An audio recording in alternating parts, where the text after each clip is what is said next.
So, thanks for coming back. I hope you agree with me that opening panel set quite a standard for specificity, practicality, and in some cases just downright wow. At one of the predecessor gatherings a few years ago at the Wealth and Giving Forum, I threw out the notion that if I could sit at my computer and click a mouse and see, I don't know, a village in Africa, and see what my $50 was doing to provide a new water pump or bed nets or a road, that kind of direct interaction might really create a whole spirit of giving, particularly by people who live more and more on the grid. Well, that's not exactly a fantasy anymore, and more to the point, it's one of a whole series of notions about what technology is doing and may do in the future to philanthropy. As I mentioned at the outset, the business that I work in, news, journalism, has been changed to its roots, the way we raise money for politics, the way businesses thrive and die. The revolution isn't coming, it's been here for a while. And we want to look at what that means for philanthropy. To begin, Dennis Whittle, he is a co-founder and was for 10 years the CEO of Global Giving. He's now a fellow at Princeton University, where he is taking his ease for a while. He is one of those folks who is, to use a cliche I would otherwise abhor, literally at the forefront of this whole new notion of what philanthropy means in an era of technological revolution. So, Dennis? Thank you very much. Thank you for that kind introduction, Jeff. And that's your tyranny, the clock. So I have 9 hours and 56 minutes. Okay, no, sorry. Spoken like a senator. Thank you very much. And thanks to Susan Raymond and to the gang at Changing Our World for hosting or inviting me here, along with the rest of the coalition. So look at this room. I mean, look at this room. I feel a little bit like I'm at Versailles. And look at the group of people that are here. Look at the elite group of people who are here. It really is kind of the elite of philanthropy. And think about the social networks that got us all here. In my own case, it was getting a call from Susan, who basically told me I was going to appear here. I don't recall her asking me. She just told me, and I've learned to say aye, ma'am, when Susan calls. But think about your own, the call you got from who you got and how you got here. This is all about to change. All about to change. In 5 years, the people sitting here are going to be totally different. And in 5 years, the presentations that we all make are going to be radically, radically different. And I want to tell you 3 ways in which I think they're going to be different. As Carol Edelman and others have said, we know there's this arc of innovation happening. We don't know exactly where it's going, and we're all trying to predict some of the trends. And I'll give you 3 things that I think are going to characterize the change over the next 5 years. So number 1 is the democratization of philanthropy. And Diana Wells talked about everyone a change maker. At the beginning, when Ashoka started talking about this, many people thought that was just kind of a slogan. And that's no longer a slogan. As you said, this is already happening. This part of the future is already here. We're entering a phase where anyone in the world can propose an idea for change. Anyone in the world can fund the idea. And anyone in the world can evaluate whether that's a good idea or not. This is a big fundamental inversion of the current paradigm of philanthropy. I don't know if Claire Lyons is here from Pepsi, but Pepsi last year, is Claire here? Pepsi last year decided to give away $20 million in the United States, basically to anyone or any community group who could come up with an idea for improving their community. Very radical idea. And on the other side of that equation, as Jeff said, individuals with $50 or $100 or even $10 are now for the first time able to reach into Africa and Asia and see exactly where their money's going in a way that Bill Gates and Oprah used to be the only ones who could do, or the Ford Foundation. Individuals can do this now. At Global Giving, several 100,000 people have done that. So that's number one trend, is the democratization of philanthropy. Number two is social networking. I spoke about the social networks that got us here. But those kind of manual networks and high-end networks are rapidly being replaced and displaced by technology-based networks. People give. We're all here because someone we know asked us to come here, and people give because their friends give. And new technologies are enabling us to rapidly assemble swarms of people who discover what their friends are doing and are also able to take very rapid action to give as well. And we're seeing this a lot around disaster giving. But not only disaster giving, we're seeing it around normal giving day to day as well. LinkedIn, Meg Garlinghouse is here from LinkedIn, and they do this par excellence on the professional side. If you go on your LinkedIn profile, you can see who you're connected to, what they're doing, and you're getting more and more instant updates on this side. Someone is going to do this on the giving side.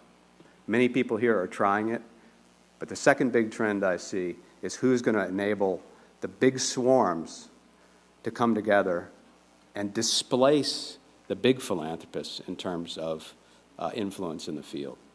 Susan's research that she's included in a package shows that individuals give away the vast bulk of philanthropy.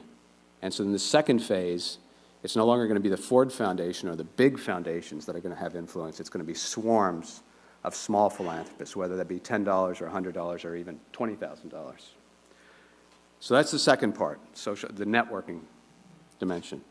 And third, and what I am so excited about personally, most excited about personally,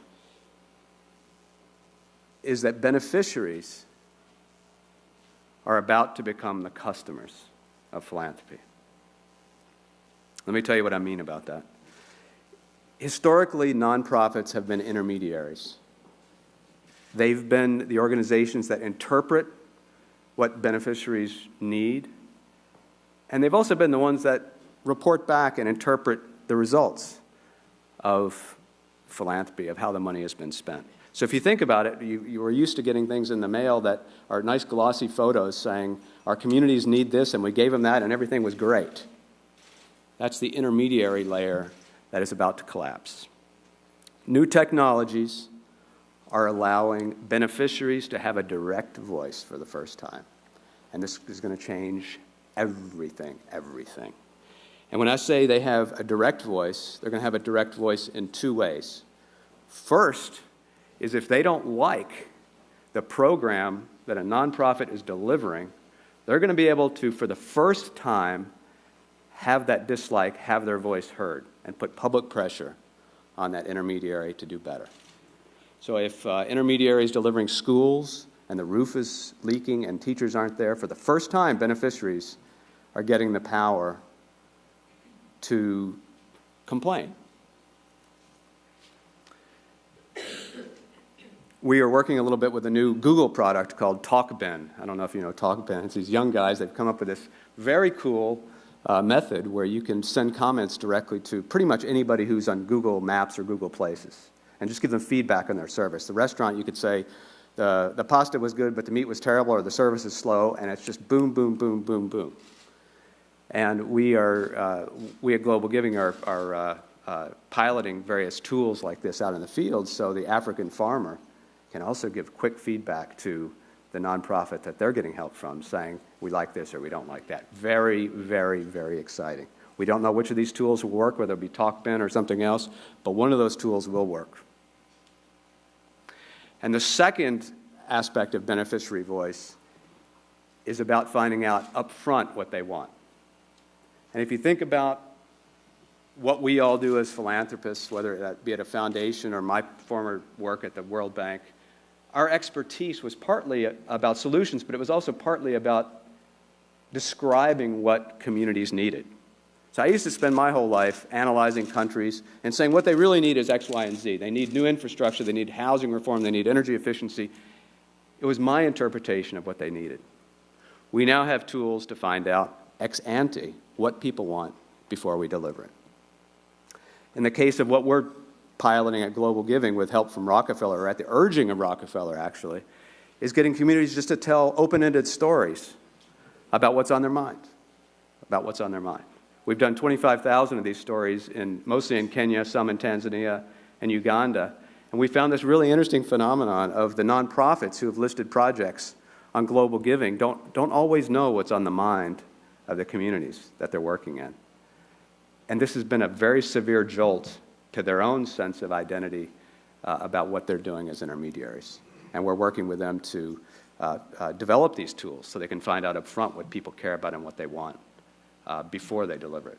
This is a big, big, big revolution. So in 5 years, when we get together again, philanthropy is going to have changed radically. I don't know whether we'll be in this room or we'll be on the Google campus, but I do know that the elite philanthropists will have changed. And the elite philanthropists will be the ones who have responded best to what the beneficiaries want. And there will be tools for finding out who are the philanthropists who responded best to what beneficiaries want. In some cases, the philanthropists will be like Steve Jobs, and they'll have come up with something no one ever thought of. And there will be one or two of those. In other cases, and probably their predominant case, will be people that have studied what the market is saying it's wanted and provided that. In all cases, no matter what you produce, the market will give you feedback as to what it thinks about what you're doing and how you're doing it. And this is, if you think about your own life or our own lives today, this is scary, it's terrifying, and it's the reality that's coming. So, I don't know how many people remember the very first cell phones that came out, these giant bricks that, a few of your, techie friends used to carry around. Remember those big things, or the car radios, radio phones? That's where philanthropy is today. It kind of works, but it's clunky, it's heavy, it could use a lot of improvement. So when I get back here in 5 years, I want to look for who's going to be producing this. Who will be the philanthropist over the next 5 years that produces the iPhone or the Android of philanthropy? And we're a long way from this to the iPhone and the Android. Thank you.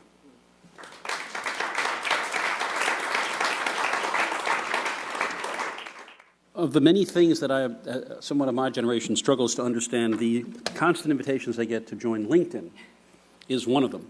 So all I know about LinkedIn is there's a lot of people out there who are LinkedIn. I suspect Meg Garlinghouse knows a little bit more about that. She's head of the Employment, Brand, and Community division of LinkedIn. And before that, in her combining that with her work at Yahoo, there's about 20 years' worth of experience in this intersection between technology and philanthropy.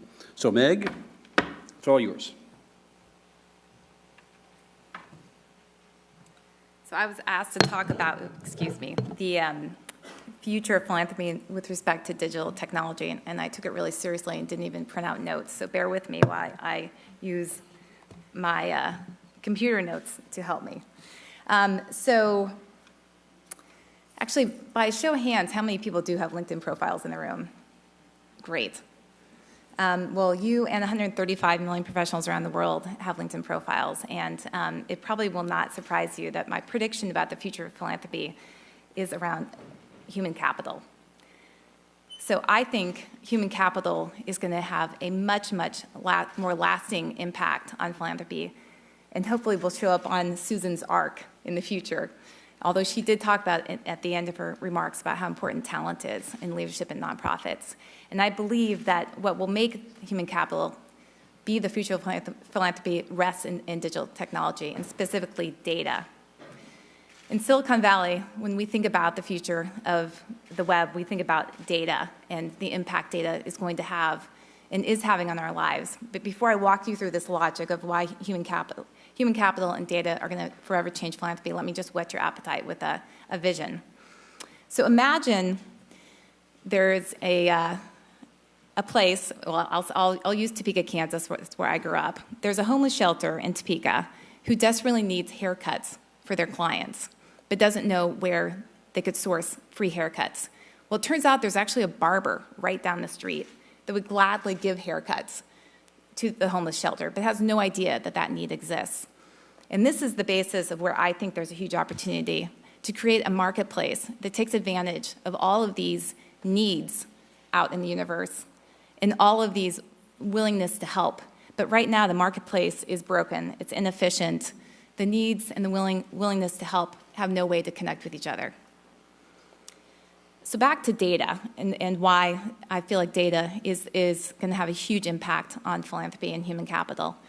So when Reid Hoffman, who's the co-founder of LinkedIn, talks about the future of the web, he talks about data. I mean, it's already happening. When you think about your lives and how data has improved your lives, it helps you find driving directions, helps you know where there's traffic. It recommends a new piece of music for you on Pandora. It tells you a great place to eat and then allows you to get there super efficiently. This data is what's going to continue to make our lives better and more efficient. And I think the same potential holds true for philanthropy. So what is the power of data to surface social issues? How many in the room have heard of Ushahidi? So a handful. So Ushahidi is this extraordinary it's a tool. It's a crisis mapping tool. And it's really software that these group of very impressive individuals created. And what it does is it maps real-time information that gives you insights in all sorts of trends. It was originally created in Kenya to map the Kenyan elections, but it's now been repurposed to try and identify. This map shows you the recent floods in Thailand. It shows you the places where people need help, where there's flooding, and it gives rescue workers and relief workers all the information they need to know to do something. This is an image of the relief effort around the Haiti earthquake. Actually, it's where Ushahidi became a little bit more of a household name. They did an extraordinary job of analyzing tweets and SMSs and informing relief workers of where to go to find some of the buried victims.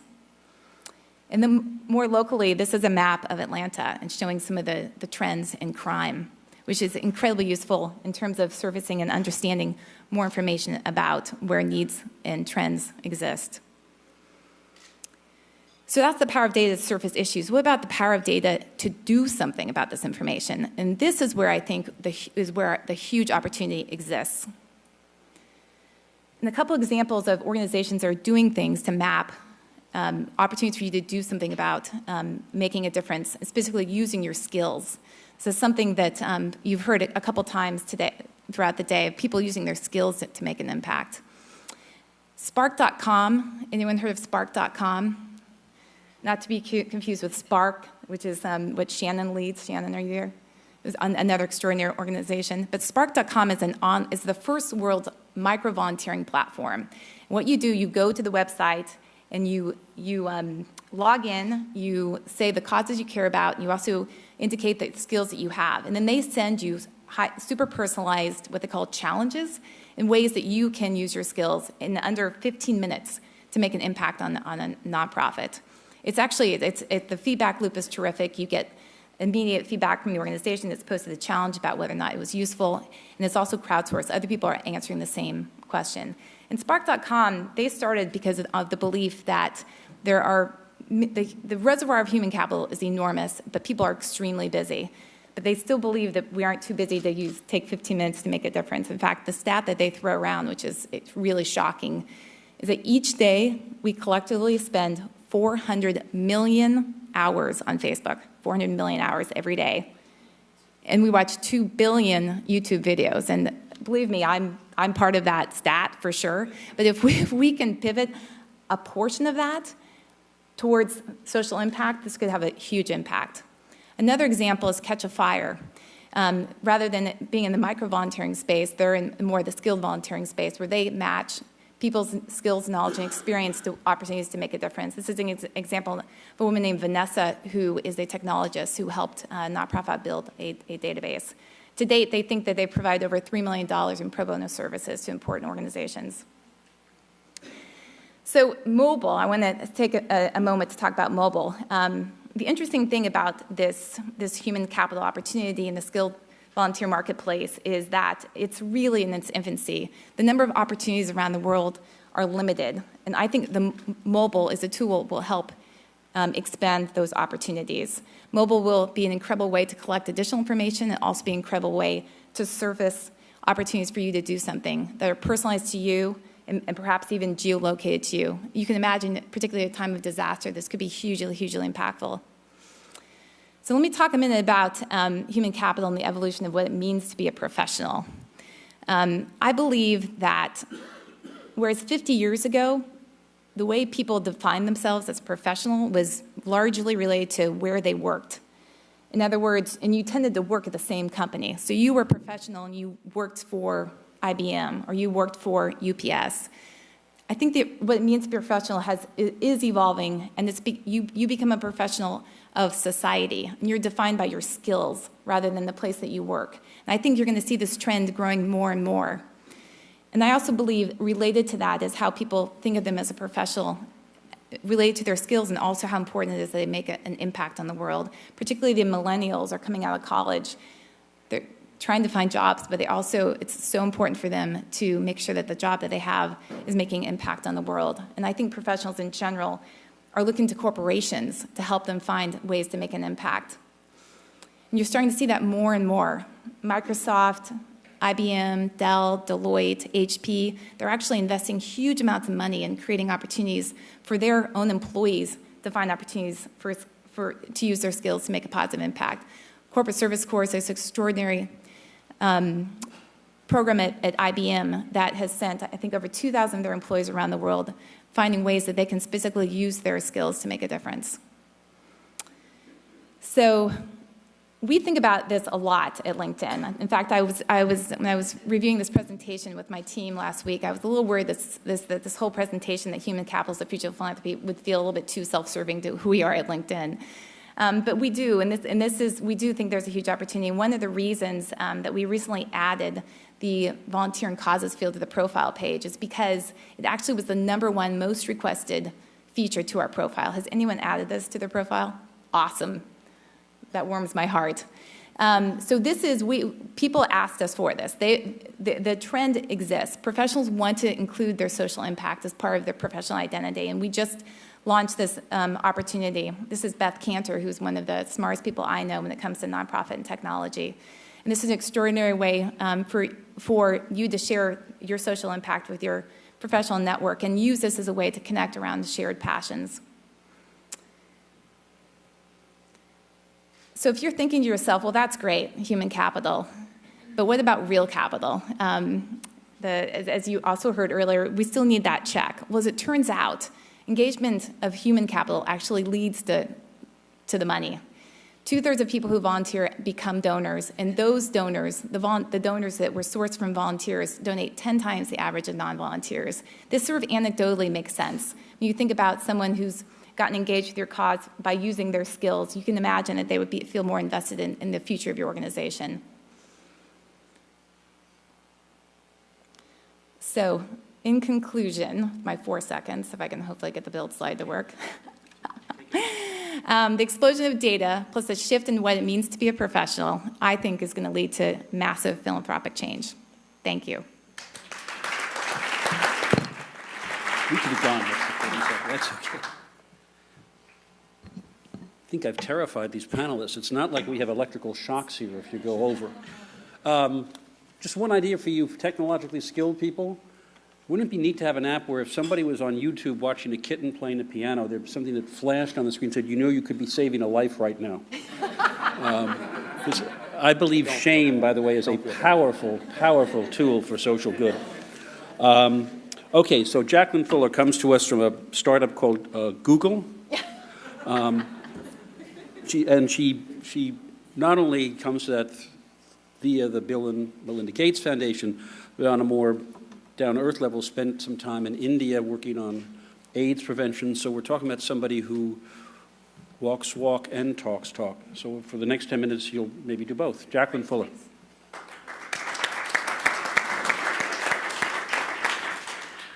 All right, well, that was a great entry because I was going to say I work for a startup called Google, and I've been asked to talk today a little bit about what Google's doing as a corporate philanthropy.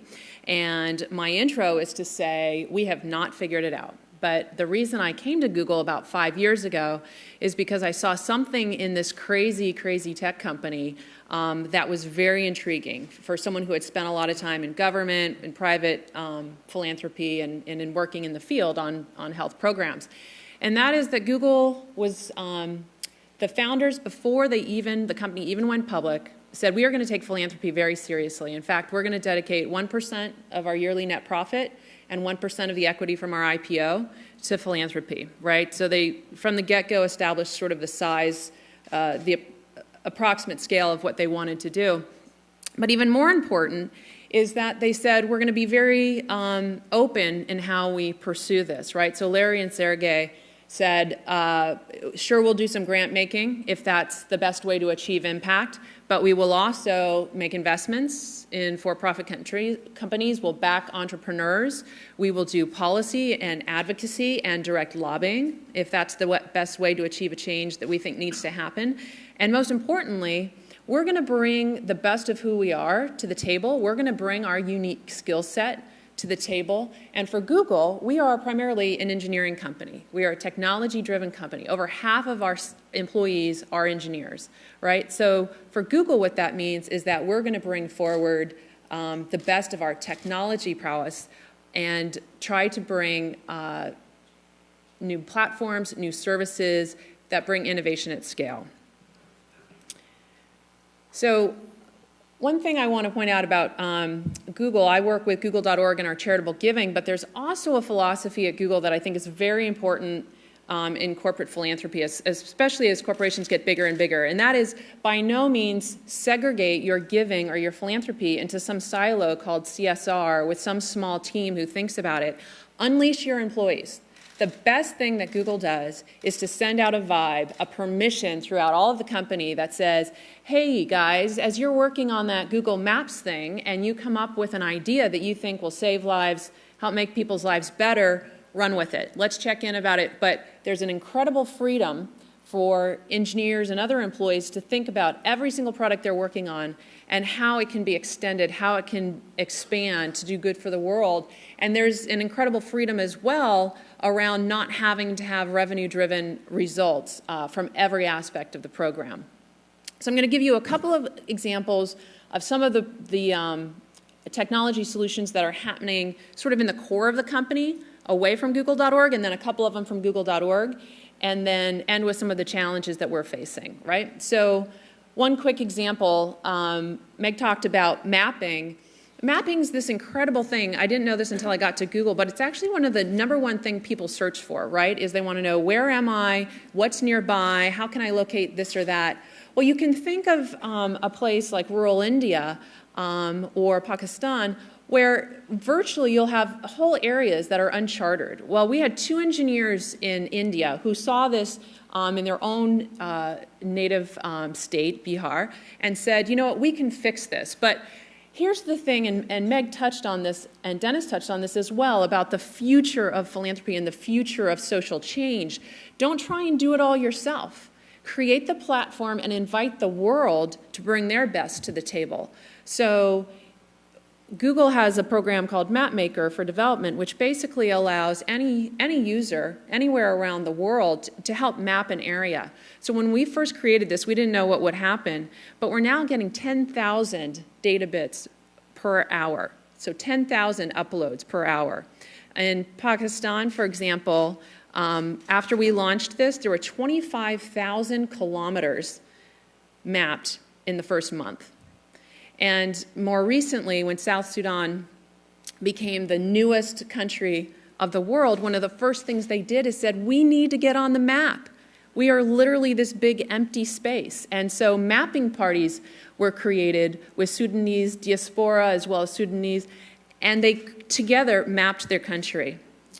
So another quick example, we had a Googler in Spain who loved the Prado Museum and just thought it was such a tragedy that here is such beauty, here is such cultural heritage, and it's available to only a limited few. Well, she went and talked to the Google Earth team and said, you know, what if we made this open to the world? What if we made it so that anybody could come and see what's here? So in order to get the visual acuity that they wanted, they created 14 billion megapixel photos of the artwork, right? And then made this available in a 3D virtual tour. What this does is, we talked about crowdsourcing, where you're taking data from the world and bringing it up. Here's taking cultural institutions and making it available to the world. So these are examples of projects that just sort of happen spontaneously, and then people are allowed to run with them.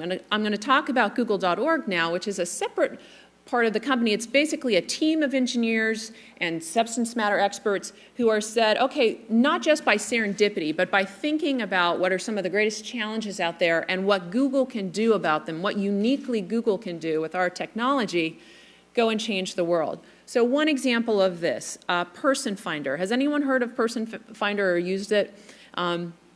So what happened is, after the Haiti earthquake, Google was helping in a lot of traditional ways. We were updating our maps. We actually helped reconnect the internet. We gave $1 million in donations. But we also, one of our engineers was on a call with a bunch of other first responders and the State Department, and everyone was saying, people can't find each other, parents can't find their children, cousins can't find each other, and there's all these different databases, but people just, you know, they don't talk to one another. So our engineer got off that phone call. Within 72 hours, he created basically like a common back end so that anybody could go to a central site, any one of these databases, and just type in the name of their, I'm looking for my mom, this is her name. Has anyone heard anything about this person? Does anyone know anything about this person? And creates a record, and then anyone can add data, information about that person. So in Haiti, we had over 55,000 records created in the first month. We did this after the Chile earthquake. We had 77,000 records. So these are individual people that people are posting about, trying to find, or posting and saying, hey, I'm okay, or hey, I'm okay, but I'm injured, and this is what I need. After Japan, our engineers had the system down. They actually published the Person Finder for the Japan earthquake within an hour, and it had over 600,000 records. So another example is flu trends. So if you think about bringing your best to the table and what can we uniquely do, well, so Google, as I've come to learn, has a lot of data about searches. So we have this petabytes and petabytes and petabytes of anonymized, aggregated search data. Well, one of the interesting things about having all of this data is that you can see very interesting patterns. And our engineers can put together very interesting algorithms to detect patterns. Well, one of the patterns that they thought they might be able to detect is disease, right? So a couple of our engineers had the idea that, you know, maybe if we use, certain of these search terms seems to spike around flu season. Maybe if we create a basket of search terms, we can map that to the incidence of flu. Now, why is this important? Well, those in the public health field know that response time is critical. And the earlier you know about an epidemic, or the earlier you know that something unique is happening, the faster you can get out vaccines or treatments, or get out first responders, or send messages to the public.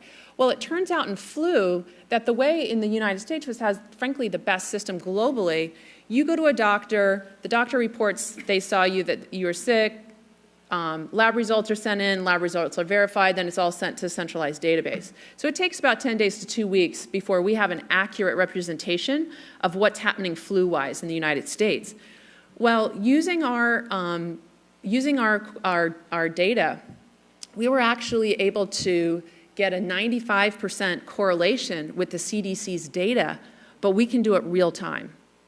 So we can track these aggregated, anonymized search terms, these basket of terms, and post it real time. So you could see if we have, you know, a swine flu epidemic or unusual spikes or new diseases, how this might be interesting and helpful. So we publicize this. We have it available in over 80 countries. We have it at the state and city level in some places in the U.S. And now we've just expanded this to dengue. I don't know if anyone experienced dengue, but so I lived in India for a while. We call it bone break fever, right? And it's very scary. It affects about 100 million people each year. There's no vaccine, there's no treatment. So knowing about it early, getting response out can be very helpful. Well, Google was able to build dengue trends to help health researchers in these countries that are affected to map it. And we just launched 5 additional countries, actually, this week. So I'll just quickly wrap up by talking about a couple of the other areas. So those are the engineering efforts that we have. We give financial support as well. I run our charitable giving program. We give between 50 and 100 million each year in charitable and academic grants. We particularly look for innovation. So we're looking for entrepreneurs and nonprofits who are bringing innovation and impact at scale.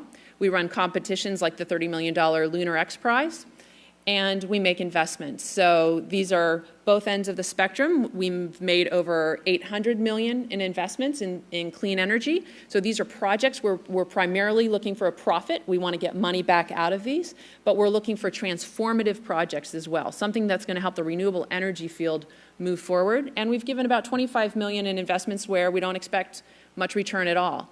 But just because we've thought that these entrepreneurs or these companies have potential for breakthrough technologies. So, and most of those are in renewable energy. So to sum it up, Google is very new at this. We consider ourselves to be a startup in philanthropy, but we're learning from what we're doing. We hope to have a serious impact. One of the most important things that we've learned is unleash your employees. Don't tell them what to do, but give them the freedom, give them the longing, and they will bring their best to the table. Thank you.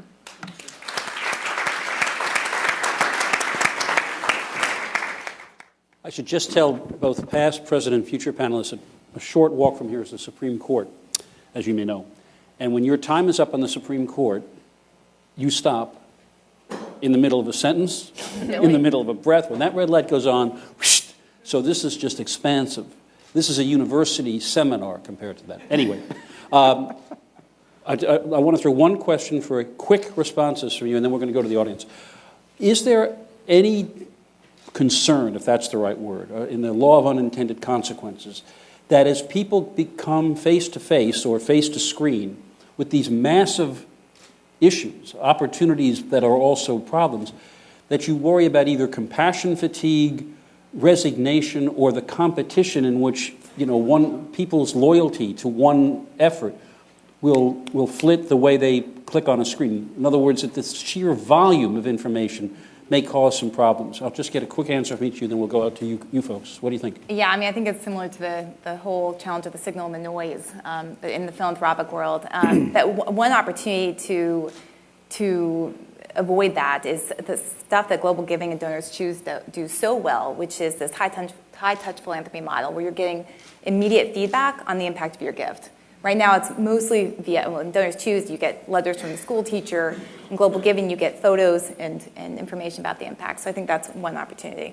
Okay. What do you think? Any worry, any concern about that, or am I just being Luddite? No, I think you're right? We all have this sort of surfing mentality these days and the multitasking, and we're doing this and that and this and that. But I just sort of look at that. I think the positive is that people are going to get a taste of a variety of things.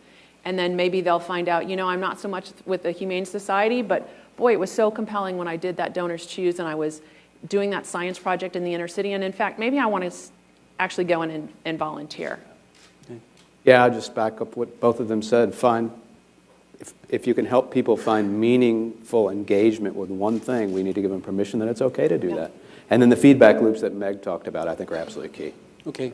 You folks, you see some hands? We got a microphone at this end and at that end, so we'll pass the mic to you, and it's yours. Thanks. Amy Sample Ward with NTEN, the Nonprofit Technology Network, but previously with TechSoup Global.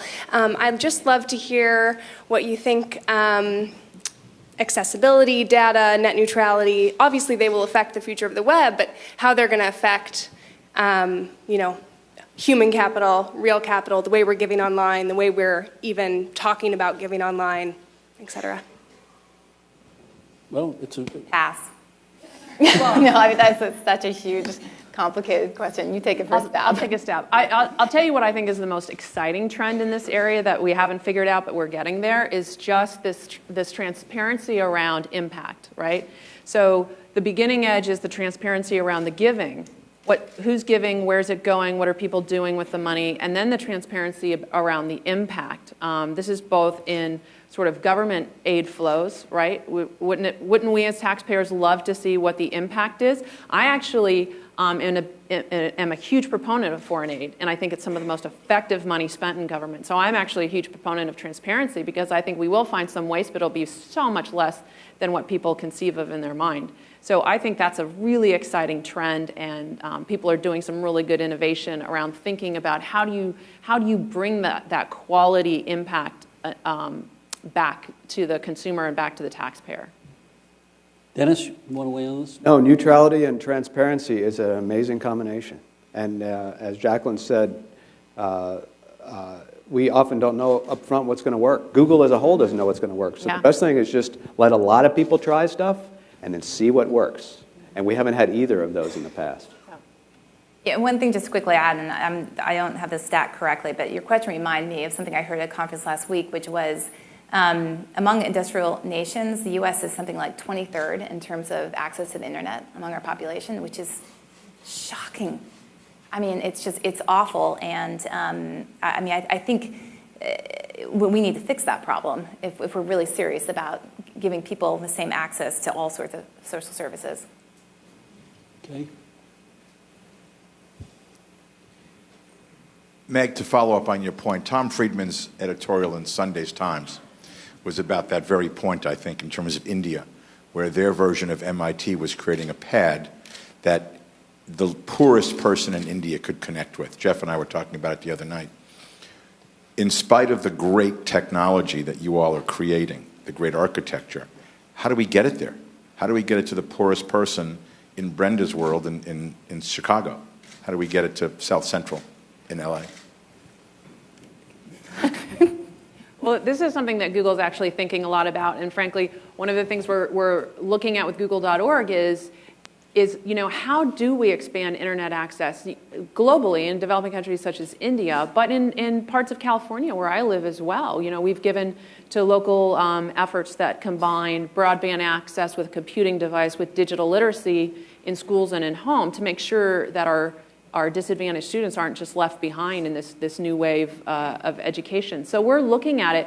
One of the ways that we look at it, though, is how can we make this a viable business? Not necessarily because Google's going to run it as a business, but it needs to be a sustainable, viable business. And we believe it can be. And so we're starting to think about what are the impediments to access, what are the policy and regulatory changes that need to be made, what are some of the new technologies that need to be developed to ensure that this access does reach everybody. I'll just say that this is one area where the developing world is ahead of the United States. Penetration of cell phones and usage of cell phones for internet in the developing world is incredible.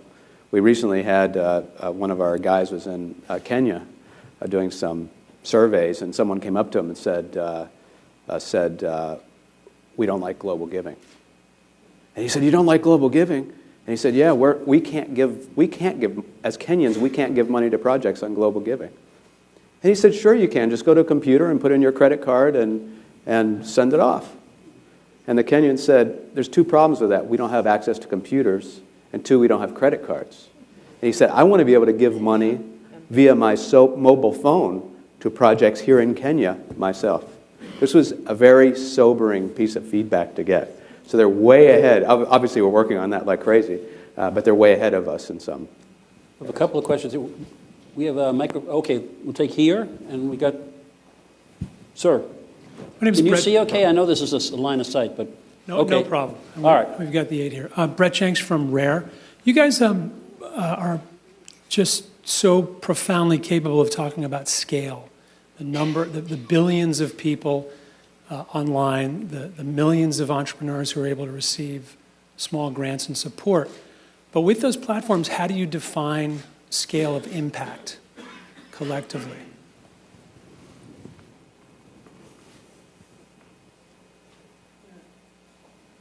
I'm sorry, is this a therapy session, or can somebody talk to that? I mean, this is, at LinkedIn, we're at the very, very, very beginning. I mean, if you guys are a startup, we're like in a coffee shop thinking about an idea. And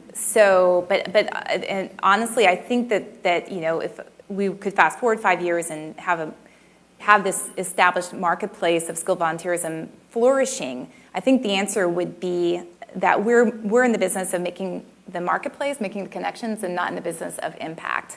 That we feel like the measurement of impact really rests in the hands of the nonprofit, and we would have the belief that once we match that perfect person's knowledge, skills, experience, and now passion with that perfect skill-based volunteer opportunity, that's where the magic happens.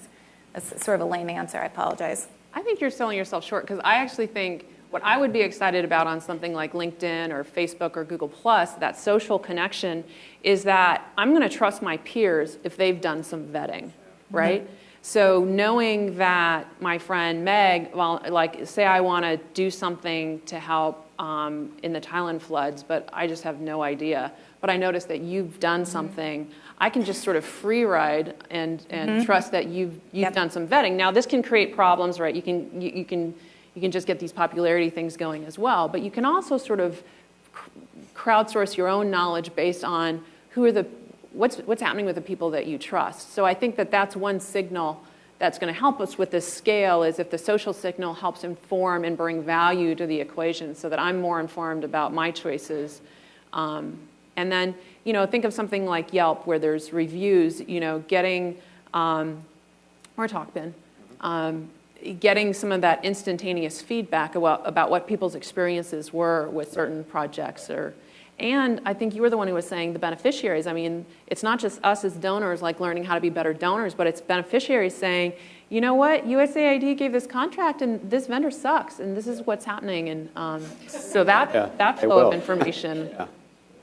We have a couple of questions over here. So somebody got a mic already? Go ahead, ma'am. Yeah. Hi, Kristen Titus from Jumo. I'm wondering if you can talk a little bit about the differences between operating as a C3 or within a for-profit. As we talk about these issues and the innovations that we've seen, it sounds more and more like the future innovations for the philanthropic sector will come from inside for-profits like Google, like LinkedIn, like Facebook. And maybe, Dennis, you can talk to this as well. What are the constraints you're operating within as a C3, and how do we enable other nonprofits to operate with as much risk and as much foresight and freedom to do and create innovations that we've talked about today? I don't buy the extreme version of that only businesses can do good because they're business oriented, and you hear this a lot and it gets tiresome. I think the answer is it's got to be some combination of the two, and it doesn't make sense for everything to be a for-profit but have a bottom line, et cetera. It just doesn't. I think what you're hearing here is sort of at the platform level, where kind of what we're doing is not sexy in and of its own right. It's a utility that we're talking. It's utility services we're talking about here. These utility services need to find a way to generate revenue to cover their cost. In some cases, the revenue can come from the mother company. In other cases, it's got to be generated at the business unit level. That's what global giving is doing. And so I think for this sort of utility layer, it does have to be business-oriented. It doesn't mean it has to be a Delaware C. It can be a C3, but it does need to be business-oriented. We could have a whole separate session on the constraints of being a C3. Don't get me started on that, but I'll go over my 9-hour allotment that Jeff gave me.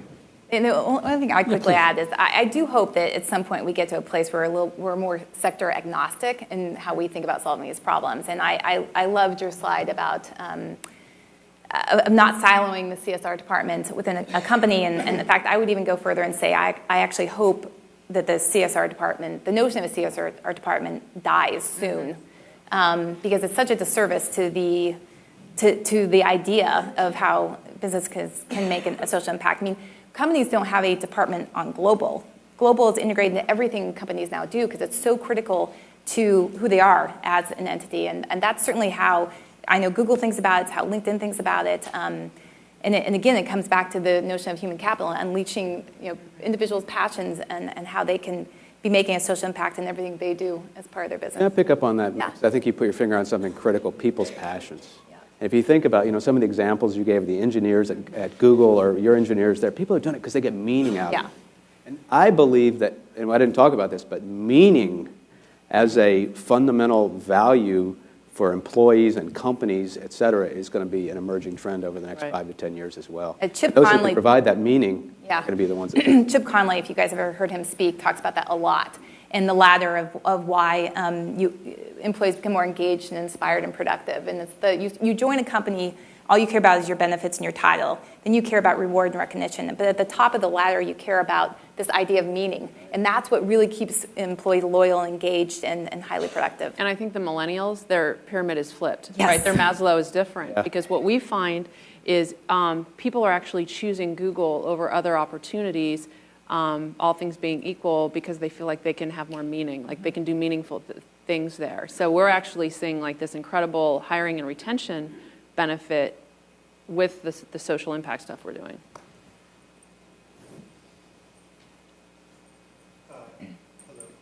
Can anybody hear me? Okay. My name is Jonah Wittkamp. I work with the Nexus Global Youth Summit on Innovative Philanthropy. I have a question about our context related to technology. We're in the Library of Congress. This is an inaugural bipartisan summit. It's tradition for philanthropists to avoid talking about politics and influencing politics because, oh, that's what my grandfather does, or something like that. And it can be a messy game. But we live in a time of great political dysfunction. No judgment to any individual. It's just a nature of the game. My belief is that increased citizen engagement in politics increases accountability, and that we suffer from sort of a democratic deficit at the moment to, I don't even know who my state representative is, or in the state I need Senate. to prod you to get into a question, I'm sorry. Okay, yeah. So here it is. What projects are you guys doing that are connecting citizens with their representatives? Google's got an election project. So, for example, if you go to our homepage and you have a local election, you can just type in your zip code and find out who your representative is, if you don't know, and then some information about their positions, and then like where your local polling booth is. And we're starting to do this internationally as well. Like we'll do it for Egypt, for example. So it's just sort of a basic level, providing that kind of information to make it easy for people who are just sort of trying to get the basics. That's a first step. But I'm sorry, I just wonder if part of what we're talking about, I hadn't even thought about this, is that the more this technology engages people with direct action, it almost says to the political community, we don't know how dysfunctional you may be, but we're taking our own, we're not dealing that, we're dealing this way. I'm saying that badly, but do you know what I mean? That's very provocative, and I think I couldn't have said it better. But I think, I don't know instances, I don't know how that's going to happen, but I have a feeling he's right about that. That politicians are going to start to feel a little irrelevant, and they're going to start to feel like if they don't get their act together and take leadership, that they're going to be ignored, and that's going to make them very insecure. One thing that I would add, Congressman Shu came to LinkedIn last week. She's the Silicon Valley representative. And we invited employees to attend, and about 50 employees showed up, and I would guess that 80% of them were first-generation Americans, which I keep seeing this happen over and over again. And I mean, myself included, I'm pathetic. I actually didn't even know who Congressman Shu was before she showed up. And I'm amazed at how entitled and lazy, myself included, Americans are about the political process, and how engaged these first-generation Americans are, or even folks that are here just on H-1 visas. They're so engaged in the process. They care so deeply. So I think it's a huge problem. But we only have a couple, I'm sorry, we got a couple, I should turn it over. We got a couple of questions over here. Is there a microphone that can get over there? Oh, did you have a question, Ed? Yeah, sure. Okay. Just apologies if we don't get to the questions now. I do promise you there's this hunk of time later, so go ahead. Are we there? Yeah, I'm Ed Skloot from Duke University, and before that, Surdna Foundation. 2 points I wanted to make, not really a question, but quickies. One is that IBM, with its Peace Corps, essentially, more than 500 folks have gone through it now, has found it to be the major retention tool that they have for keeping their best employees. So this virus of doing good at Google and other places is going all the way through the best of the corporate sector. Second, I'd make the point that in philanthropy, it is the larger foundations that are the weakest in terms of knowing how to use technology well and push it out, with very significant exceptions to that rule. It tends often to be the smaller ones and the community groups that are making their headway using the newer technologies, and not the big icebergs that are sitting out there. And that in itself is a dramatic change that is going to do something to philanthropy, but not exactly what. We don't know.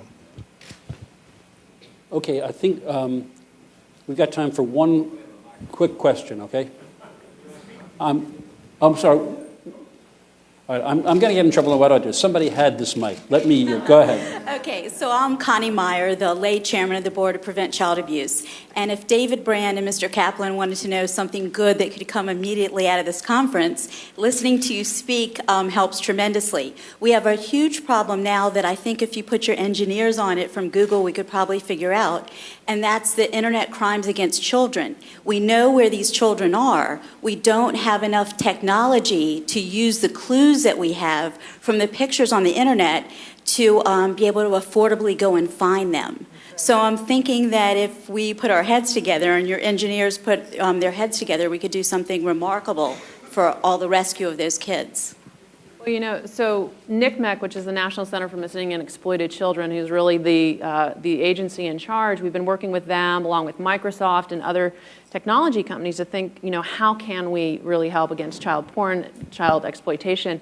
I tell you the biggest problem, because Google and Microsoft and others have come up with these crazy technologies where we call them bedspread detectors, so that you can take an identified piece of child porn, run it, screen it through, save the hashtag just from it, and then identify other images on the internet that maybe have that same background, because they found out that they would typically put a kid in, take them out, take more photos, put a kid in. So we've done things like this, video screening on YouTube, using the community, crowdsourcing the photos. You know what the problem is now, frankly? That we've gotten so good at identifying it, we have to send it over to NCMEC, and they're just overwhelmed by the volume that they're getting on the internet. So we're working now with partners to think, how can we help with that bottleneck? How can we help them via technology to quickly sift through all of that, find the bad guys, and clean up the web?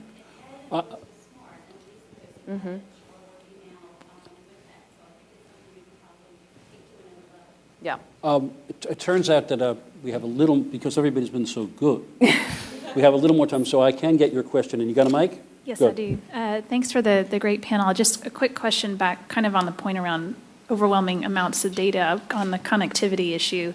I think obviously there's a huge advantage in having the social networks and things in terms of partnering people. It's the human capital identification and finding the needs and matching them with the skills, as well as from a financial perspective, that can be very useful. But the challenge, I feel, is there's an overwhelming amount of data. If you go onto Facebook, you can see people's updates on their social networks, they're not-for-profits they're involved in, but you see kids potty training updates as well. So how do you, what's the next advancement in technology in terms of trying to filter through that information so that those connections are more powerful? Meg? Well, I think that goes back to the iPhone that Dennis held up at the end of his remarks. I mean, I think there's a huge opportunity to create that system that pulls the signal, the social impact signal, out of the noise. And it doesn't exist right now. I mean, certainly we at LinkedIn, we're trying to figure out what that experience could and should look like on LinkedIn that doesn't feel cluttered but feels inspirational. But we're not there yet. I think as companies like Google are trying to figure out this problem for every context and every subject, right? How do you filter the signal through the noise? One thing that's interesting is that what we're hearing more and more from employees and other people is that one of the most important signals that they want, and you saw this too with the cause pages, right? Is they want to know about these philanthropic and volunteering and care. So even just knowing that that's an area that people want us to figure out and make easier is something that I think has come up, at least within the conversations at Google, really strongly in like the last 2 years. Like that is a felt need that's being expressed. We've got time for one more. There's two good people This is. You want me to choose? No, it's all right. We have a mic that we can bring on over here? We had carefully thought that the mics would be split, but this is kind of like the NBA when everybody goes to one side. So anyway. Hi, thank you. This was a competition here. I'm excited to have won. Carol Edelman from the Hudson Institute. I publish an index of global philanthropy and remittances. Dennis, you were from the World Bank. Some of us here worked in the government. And I didn't see any government people or government agencies on the invitation list. And I just wondered if you invited them and they didn't want to come to this better mousetrap of ideas, or if maybe you didn't invite them because they're too muscle-bound and risk-adverse to be able to work with. So I guess my question is, what's the future of public-private partnerships, and can government agencies work? I need to yield. What do we do, David?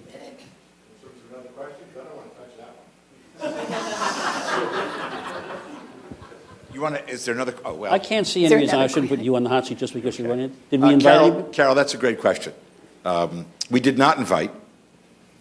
We felt that we wanted a very open and free-flowing conversation, and oftentimes those agencies, which are well represented by a number of you in the room, from Susan on our team all the way down, I figured would bring enough expertise in that vein to deal and cover some of those questions. And now I'm going to do the smart thing and turn it over to somebody who can really answer that question. Susan. This happens to me all the time. David starts out and then he says, and now I'd like to hand the microphone to Susan, who will answer your question. I think the answer to that, Carol, is that you see the future of public-private partnerships in this room.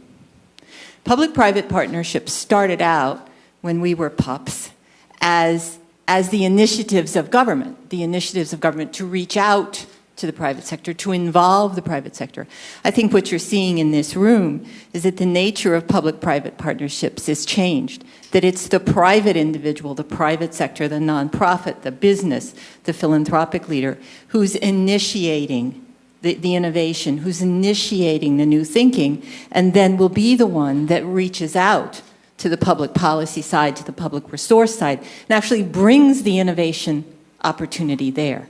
So I think kind of what you're seeing is this a little bit of shift in the relationship, that it's going to be much more private, driven of opportunity that will be brought to the public sector rather than the other way around. Which brings us to the end of this morning's session.